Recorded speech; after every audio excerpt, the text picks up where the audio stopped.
Have you ever noticed that the more connected we get, the more envious we feel? Or that the more content we consume, the emptier we get? Well, we're told that this is just a cost of the modern living era, but it's actually something much more older. We are currently living through a mass marketing of the seven deadly sins.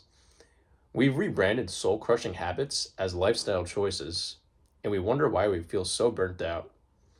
It's time to start looking at these sins and to start looking at them, the reasons that you may feel miserable. To start, let's start with the ones that is currently paying for the bills in Silicon Valley, which is envy. In the past, you were envious of your neighbor, but now you're envious of that billionaire living out in Dubai, the fitness influencer who living in LA, or your high school rival's curated vacations. Well, envy is used to be a local signal to improve, but now it's a global 24/7 feed that convinces you that your normal life feels like a failure. You aren't living your life, you're living some type of comparison. And then there's gluttony and sloth, the two engines of the attention economy. Gluttony isn't just about food anymore, it's about information. We consume content until our brains feel numb, bringing those 15-second clips until we lost the ability to focus on a single page in a book. This feeds directly into a modern sloth, not just a physical laziness, but more of a spiritual one. It's the doom scrolling.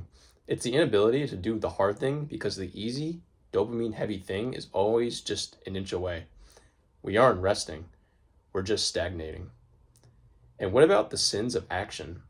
Greed and lust have been commodified. Greed is disguised as a hustle culture, telling you that if you aren't monetizing every waking hour, you're wasting all of your potential. And then lust has been detached from intimacy and turned into an endless gallery of pixels that ruins our ability to connect with the real, flawed human beings that we are. We've traded the depth of the ocean for 1,000 shallow puddles. And then finally, we have the two big heavy hitters, wrath and pride. Wrath is the currency of the internet, where outage equals engagement. And we are being trained to be angry at strangers to keep us clicking and clicking and clicking. And pride? Well, pride is the final boss. It's a curated personal brand.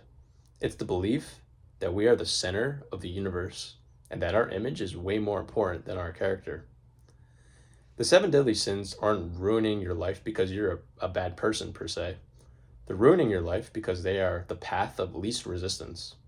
They are very easy, very tempting, very loud, and they are profitable for everyone except you.